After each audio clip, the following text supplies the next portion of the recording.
இந்த சமகால பகுதிகளில் இதற்கு இந்த இந்த மாதத்தினுடைய ஆரம்ப பகுதிகளில் சீனா ஒரு அனுசரணை நாடாக இந்த இந்தோ பசிபிக் கமாண்டுக்கு அனுசரணை நாடாக இருக்கக்கூடிய பிலிப்பீனுடைய கரையோர பகுதிகளில் பிலிப்பீன் சார்ந்து இருக்கக்கூடிய கட்டமைப்புகளுக்கு நெருக்குவாரத்தை தீவிரப்படுத்தியது.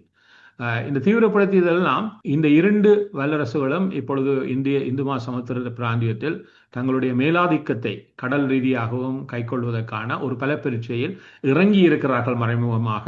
அது நடைபெற்று கொண்டிருக்கக்கூடிய சமகாலத்தில் தான் இதே இந்தோ பசிபிக் கமாண்டை சேர்ந்த C-130J விமானங்கள் இலங்கையில் தரையிறங்கியது மட்டுமல்ல, இலங்கையில் இருக்கக்கூடிய அனைத்து பகுதிகளுக்கும் மாத்தளைக்கு சென்றிருக்கிறார்கள், அனுராபுரத்துக்கு சென்றிருக்கிறார்கள், திருவண்ணாமலை சென்றிருக்கிறது, யாழ்ப்பாணம் 2 முறை சென்றிருக்கிறது. இவ்வாறு அதாவது 8ஆம் தேதியும் அனுராபுரம் சென்றிருக்கிறார்கள், பிறகு சென்றிருக்கிறார்கள். அவை அனுராபுரத்துக்கும் யாழ்ப்பாணத்துக்கும் 2 முறை சென்றிறங்கிறது. இந்த C-130 எங்கும் இறங்கக்கூடியது. அதான் இருக்கக்கூடிய வித்தியாசம். அது அவ்வாறு தான் வடிவமைக்கப்பட்டது. அதுக்கு ஒரு இறங்கு பாதையை முழுமையாக தேவையில்லை. அது இறங்கு பாதை இல்லாமலே இறங்கும் ஒரு குறுகிய இதிலேயே அது மீண்டும் பயணித்து செல்லக்கூடியது. ஒரு 1000 அடிகளுக்குள் அது தன்னுடைய தரையிறக்கத்தை நிறுத்தி கொள்ளக்கூடிய வாய்ப்பு.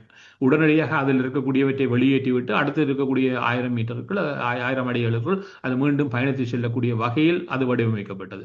ஆகவே இது ஒரு போர்க்கால தேவைகளுக்கு ஏற்ற வகையிலும் துருப்புக்கள் உபகரணங்களை கொண்டு சென்று இறக்கி வரக்கூடிய வகையில் என்ற பல்வேறு மட்டங்களில் இதனுடைய தயாரிப்பினுடைய வடிவம் இருக்கிறது. அதனால் தான் சொன்னதில் பல வேரியன்ஸ் இருக்கிறது. அந்த வேரியன்ஸ் அனைத்தும் பயன்படுத்தக்கூடியது. ஆகவே இதற்கு எதையும் முன்கூட்டியே அனுமானிக்க தேவையில்லை, அது எங்கும் இறங்கக்கூடியது. ஆகவே இலங்கை தீவினுடைய பயணமும் இலங்கை தீவில் இருக்கக்கூடிய இன்னொரு விடயம் இந்த சமகாலத்தில் நீங்கள் பார்க்கலாம். நியூஸ் வீக் என்ற அமெரிக்கனுடைய சஞ்சய்க்கு இந்த அனர்த்தத்தின் பின்னர் இலங்கையினுடைய ஜனாதிபதி அனுரகுமார திசாநாயக்கா ஒரு இதை வழங்குகிறார், ஒரு செவியை வழங்குகிறார். இந்த செவியில் பெரும்பான்மையான கேள்விகள் இவ்வாறு தான் இருக்கிறது. சீனா மையப்படுத்தியதாக இருக்கிறது, இந்தியா மையப்படுத்தியாக இருக்கிறது, அமெரிக்கா மையப்படுத்தியாக இருக்கிறது. ஆகவே இது ஒரு அரசியல் பொருளாதாரத்தை கடந்து இராணுவ மையப்படுத்தப்பட்ட கேள்விகள் பல இருக்கிறது. ஹம்பாந்தோட்டை துறைமுகம் இலங்கையில் இருப்பதை முறைமைப்படுத்தி பேசுகிறது.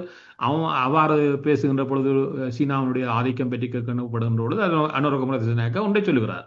இலங்கை தீவு எந்த ஒரு இராணுவ மூல பயன்பாட்டுக்கும் எந்த நாட்டுக்கும் அனுமதிக்கப்பட மாட்டாது என்று. அவ்வாறு இருந்தால் இந்த C-130 இந்த 7 நாள் பயணமும் அது இலங்கை விமானப்படையுடன் இணைந்துதான் பயணித்தேன் என்று பல முறை கோடிட்டு காட்டியதும், இலங்கை அரசனுடைய வேண்டுகோளின் அடிப்படையில் தான் நாங்கள் அங்கு இருந்தோம் என்று சொல்லுவதும் என்ன சொன்னால், நிச்சயமாக இலங்கைக்கு இந்த C-130 இவை நகர்த்தப்பட வேண்டுமா என்கின்ற கேள்வியை வெளிப்படையாக வைத்தால் ஆணித்தரமான பதில் இல்லை.